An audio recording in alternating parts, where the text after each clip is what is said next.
démocrates du monde entier, ceux qui ont l'habitude de nous suivre, nous tenons à vous souhaiter un bon après-midi, excusez-nous. On est un peu malade là. Il y a le rhume qui nous dérange.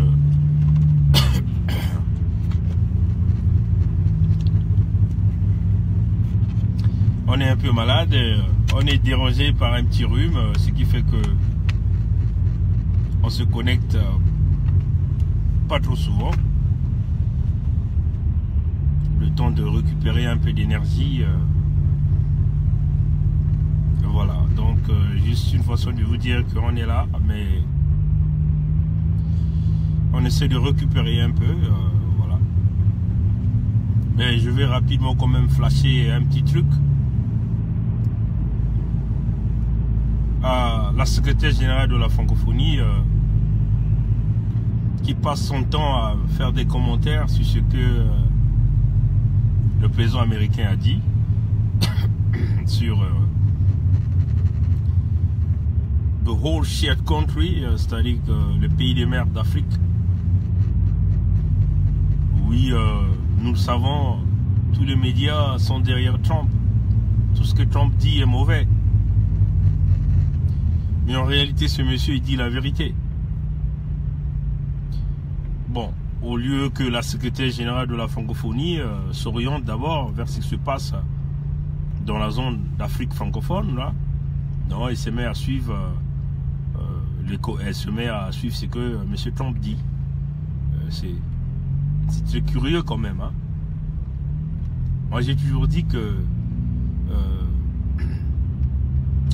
cette dame, elle est incompétente. Hein. Elle est incompétente à pouvoir gérer cette organisation. Malheureusement, Hollande l'a donné ce poste gratuitement sous le dos des Africains. Mais pour la francophonie, c'est vraiment une honte. Hein, parce qu'il y a une catastrophe qui est en train de se faire en Afrique centrale. Et cette organisation, on ne la voit pas. Hein. On ne voit pas la présence de cette organisation de la francophonie entre guillemets. Où il y a deux choses. Ou on l'a simplement demandé à la secrétaire générale de boucler sa bouche, ou elle est incompétente. Hein, il y a deux choses. Ou elle protège les donateurs, c'est-à-dire les pays membres, comme les dictateurs africains sont des grands corrupteurs, des grands donateurs, ou elle protège seulement ces dictatures. Nous pensons que la charte de la francophonie devait être mise en jeu à l'heure où nous sommes en train de parler. Même si elle nous a tourné en rond sur les médias de la France 24, en nous disant qu'elle était capable de sanctionner les pays qui ne respectaient pas les chartes de démocratie. Ben, nous sommes face à un véritable problème, notamment la situation de la RDC. Vous aviez quelqu'un qui a perdu la légitimité, mais il continue à s'installer. Il est là, tranquillement. Cantonné à cette position, il ne bouge pas. Et votre organisation de la francophonie est dans le mutisme, ou encore elle a reçu Senghiri parce que c'est une dame qui aime l'argent. Hein. On n'a qu'à voir ses dépenses, vous voyez. C'est triste hein, pour cette organisation en comparaison avec les amis du Commonwealth qui essaient d'apporter beaucoup de changements du point de vue démocratie dans les pays d'Afrique noire anglophone. Vous voyez, on peut citer pas mal d'exemples. Le Ghana, un bon exemple de démocratie. Même le Libéria, qui vient à peine de commencer, vient de donner une bonne leçon aux pays d'Afrique francophone, et surtout ces pays d'Afrique centrale, ces pays qui sont riches avec des matières premières, vous voyez. C'est quand même triste, vous voyez, chers amis. Pour moi, la francophonie n'a pas de place. Hein. C'est-à-dire, si on me demandait, moi, qu'est-ce que vous pensez de la francophonie, ben, tout de suite, je sortais le Congo dans cette merde, et puis on se mettait à parler d'autres langues, voilà, et le français occuperait la dernière langue. Vous voyez, chers amis, rien n'est impossible, les Rwandais l'ont fait. Hein. Le Rwanda s'est tourné du côté de l'anglophone.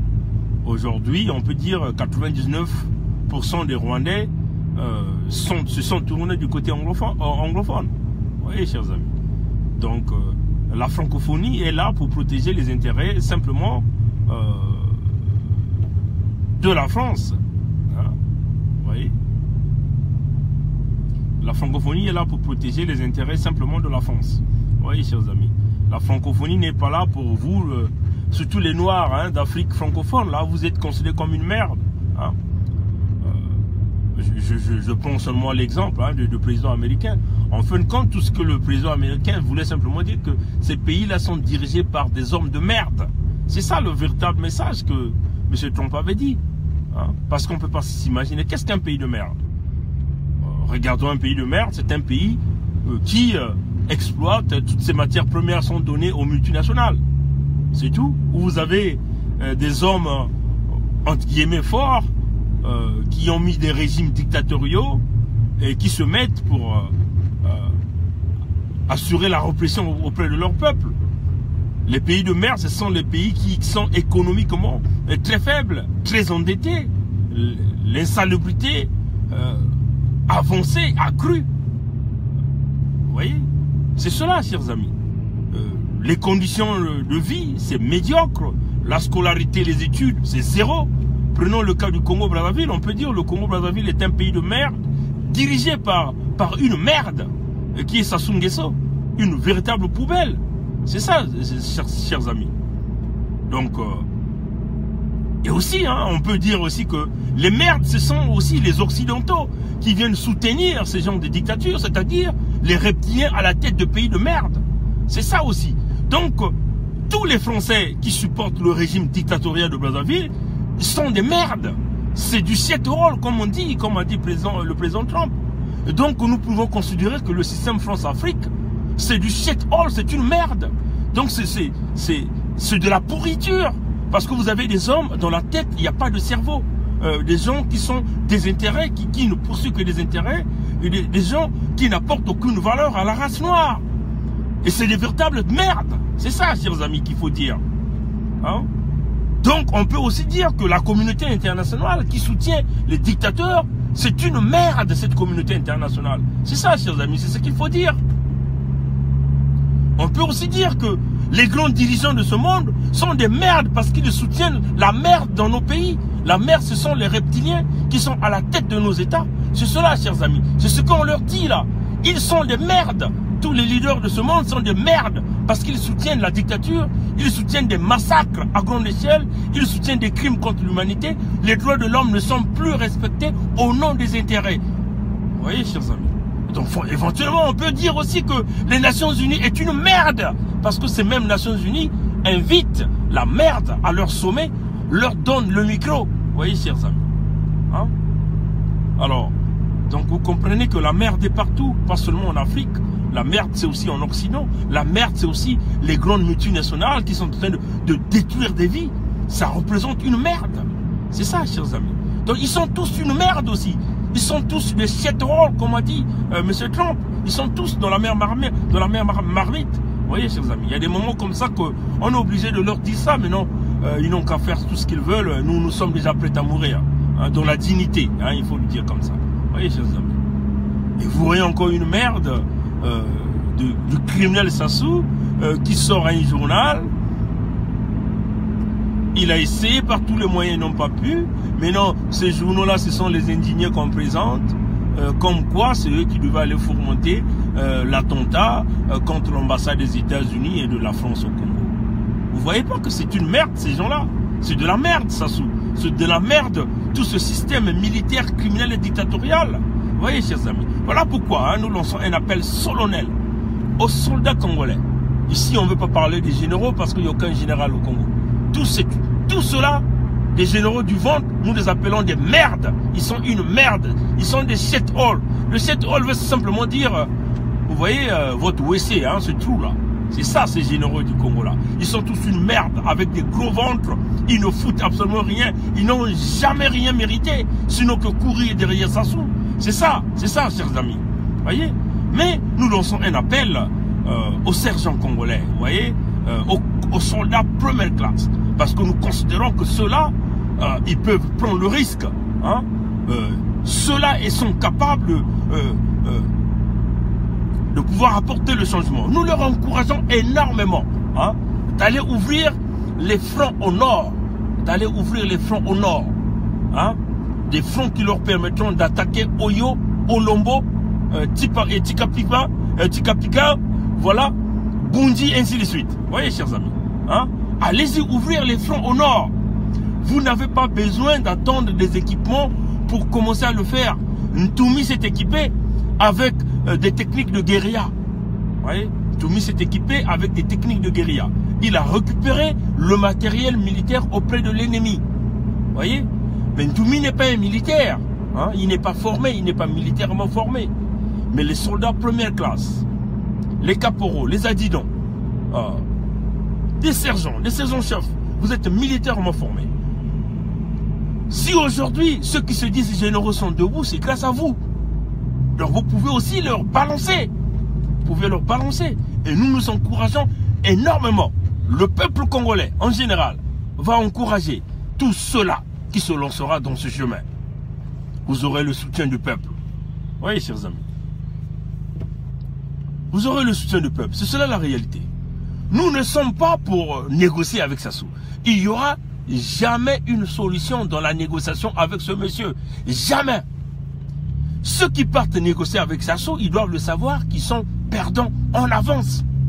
Parce que cet homme n'a jamais respecté rien dans toute sa vie. Rien. Tout ce qu'il sait faire, c'est manipuler. C'est détruire.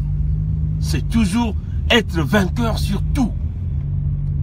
Donc nous voyons ici que l'unique solution, c'est l'équilibre de forces militaires. Et on l'a toujours dit, et on le dira encore. Aucune solution. Bon, maintenant pour ceux qui ont montré le bunker de Sassou, on a vu quelques fonds.